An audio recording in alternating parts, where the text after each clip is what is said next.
প্রিয় শিক্ষার্থী, আসসালামু আলাইকুম। কেমন আছো তোমরা? আশা করি ভালো আছো। মামুস বেসিক সায়েন্সের পক্ষ থেকে তোমাদের অভিনন্দন এবং শুভেচ্ছা। গত ক্লাসে আমি তোমাদের যেটা শিখিয়েছিলাম সেটা হচ্ছে সাইটোপ্লাজমীয় অঙ্গাণু 1। আজকে আমি সাইটোপ্লাজমীয় অঙ্গাণু 2 অর্থাৎ বাকি সাইটোপ্লাজমীয় অঙ্গাণু নিয়ে কথা বলবো। আজকে প্রথমে যে সাইটোপ্লাজমীয় অঙ্গাণু নিয়ে আমি কথা বলবো সেটা হচ্ছে গোলজি বস্তু। গোলজি বস্তু বরাবরই কোষীয় একটি গুরুত্বপূর্ণ অঙ্গাণু, যা ক্যামিলো গোলজি পেঁচা এবং বিড়ালের কোষ থেকে আবিষ্কার করেছিলেন। এই গোলজি বস্তুকে আমরা যদি বলি কোষের এটা কি, এটাকে কোষের বলা হচ্ছে যে ট্রাফিক পুলিশ, অর্থাৎ বিভিন্ন পদার্থের যাতায়াতের নিয়ন্ত্রণে গোলজি বস্তু বা গোলজি বডির বিশেষ ভূমিকা রয়েছে। সাধারণত কোষের মধ্যে এক বা একাধিক গোলজি বস্তু থাকে। আর গোলজি বস্তু দেখতে কেমন? এটা সাধারণত সিস্টার্ন এবং ভেসিকল দুই ধরনের হয়ে থাকে। এগুলোকে বলা হচ্ছে সিস্টার্ন। আর ভেসিকল গুলো কেমন? এই গোল গোল এই গোলাকার অংশগুলোকে বলা হচ্ছে ভেসিকল। এই ভেসিকল গুলোর মধ্যে আবার দুই ধরনের ভেসিকল থাকে, কিছু ছোট আর কিছু হচ্ছে বড়। আচ্ছা, তাহলে সিস্টার্নি এগুলো কেমন হতে পারে? এগুলো একটা নলাকার বা নলের মতো অংশ হতে পারে, আর এগুলো কিসের মতো হতে পারে? থলিকার মতো হতে পারে। আর মূলত গোলজি বস্তুর কাজ কি? বিভিন্ন ধরনের পদার্থের বিপাকীয় কাজ নিয়ন্ত্রণ করা এবং প্রোটিন সঞ্চয় করা এবং কিছু ক্ষেত্রে প্রোটিন সংশ্লেষণে ভূমিকা রাখে। এরপরে আমি যে অঙ্গাণু নিয়ে কথা বলবো সেটা হচ্ছে এন্ডোপ্লাজমিক রেটিকুলাম। এন্ডোপ্লাজমিক রেটিকুলাম কোষের আরেকটি গুরুত্বপূর্ণ অঙ্গাণু। এখন আমি যে অঙ্গাণু নিয়ে কথা বলবো সেটি হচ্ছে এন্ডোপ্লাজমিক রেটিকুলাম। এন্ডোপ্লাজমিক রেটিকুলাম মূলত দুই ধরনের হয়ে থাকে, মসৃণ এবং অমসৃণ। সাধারণত নিউক্লিয়াসের গায়ে যে এন্ডোপ্লাজমিক রেটিকুলাম থাকে সেটিতে রাইবোজোম দানা যুক্ত থাকে, সেজন্য ওই রেটিকুলাম গুলোকে বলা হচ্ছে অমসৃণ এন্ডোপ্লাজমিক রেটিকুলাম বা সংক্ষেপে ER। এর পরবর্তীতে যেটাতে রাইবোজোম দানা লেগে থাকে না সেটাকে বলা হচ্ছে মসৃণ এন্ডোপ্লাজমিক রেটিকুলাম। এগুলো দেখতে কেমন? অনেকটা এরকম এন্ডোপ্লাজমিক রেটিকুলাম। তাহলে এগুলোর সাথে যদি দানা যুক্ত থাকে, দানা বলতে মেইনলি এটা হচ্ছে রাইবোজোম, আর যদি দানা না থাকে তখন সেটাকে বলা হচ্ছে মসৃণ। আর যেহেতু এন্ডোপ্লাজমিক রেটিকুলামের গায়ে রাইবোজোম থাকে, তাহলে মূলত এটা কি কাজ করবে? রাইবোজোম মূলত কি করে? প্রোটিন তৈরি কাজ করবে। সেই হিসেবে এন্ডোপ্লাজমিক রেটিকুলাম প্রোটিন তৈরি করার সহায়ক হিসেবে কাজ করে। তাছাড়া মাইটোকন্ড্রিয়া এবং কোষ গহ্বর তৈরিতে এন্ডোপ্লাজমিক রেটিকুলামের ভূমিকা রয়েছে। এবার আমি যে অঙ্গাণু নিয়ে কথা বলবো সেটি হচ্ছে কোষ গহ্বর। তোমরা মূলত সবাই কোষ গহ্বর সম্বন্ধে কম বেশি তোমাদের ধারণা আছে। এটা যদি আমি একটা কোষ আঁকি, আর এই কোষের মাঝখানে বড় একটা ফাঁকা জায়গা থাকে, মূলত এটাই হচ্ছে কোষ গহ্বর। ঠিক আছে? আর কোষ গহ্বর উদ্ভিদ না, উদ্ভিদ কোষের হচ্ছে মেইন এবং প্রধান বৈশিষ্ট্য। আর উদ্ভিদ কোষে এটা কি থাকে? আকারে অনেক বড় থাকে, সুস্পষ্ট থাকে। আর এর মূলত কাজ কি?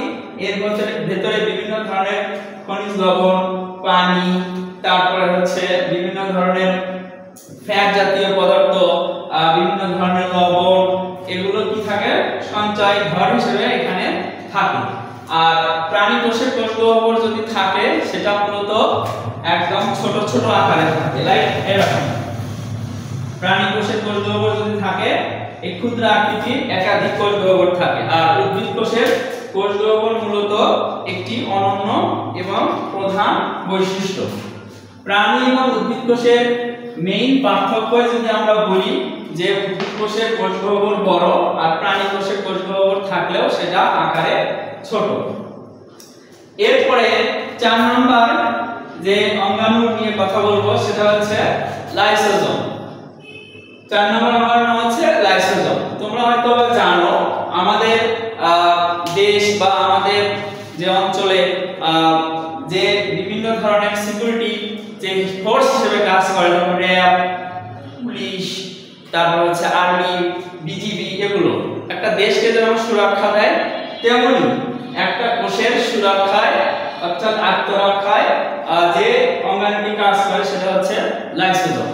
আচ্ছা, লাইসোজোমটা দেখতে কেমন? মূলত গোলাকৃতি।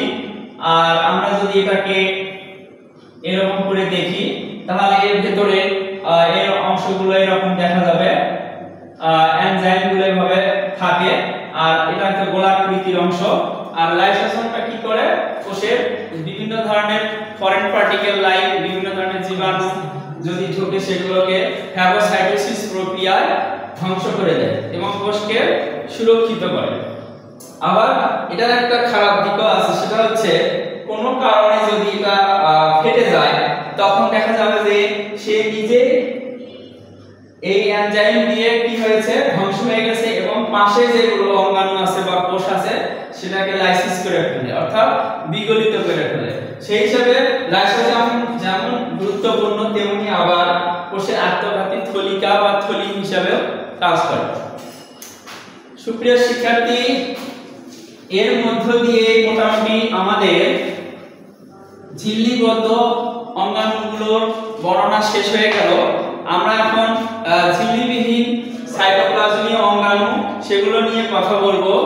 এটার মধ্যে প্রথমে আছে হচ্ছে কোষ,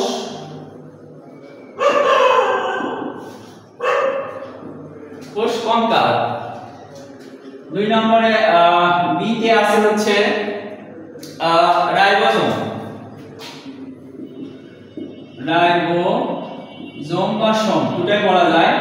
নাম্বার সি সেন্ট্রোজোম,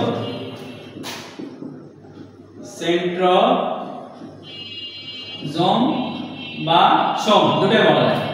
তাহলে এগুলো হচ্ছে মূলত মানে ঝিল্লিবিহীন কোষীয় অঙ্গাণু।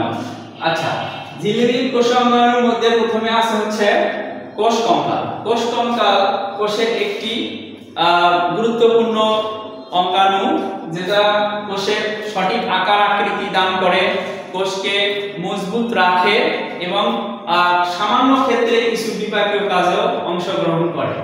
আমরা যদি বলি যে প্লাজমা মেমব্রেন অতিক্রম করার পরে কোষের যে প্রথমে যে সূক্ষ্ম সুতার মতো তন্তু আকৃতির দড়ির মতো যে অংশগুলো ছড়িয়ে ছিটিয়ে থাকে এটাকে বলা হচ্ছে কোষ কঙ্কাল।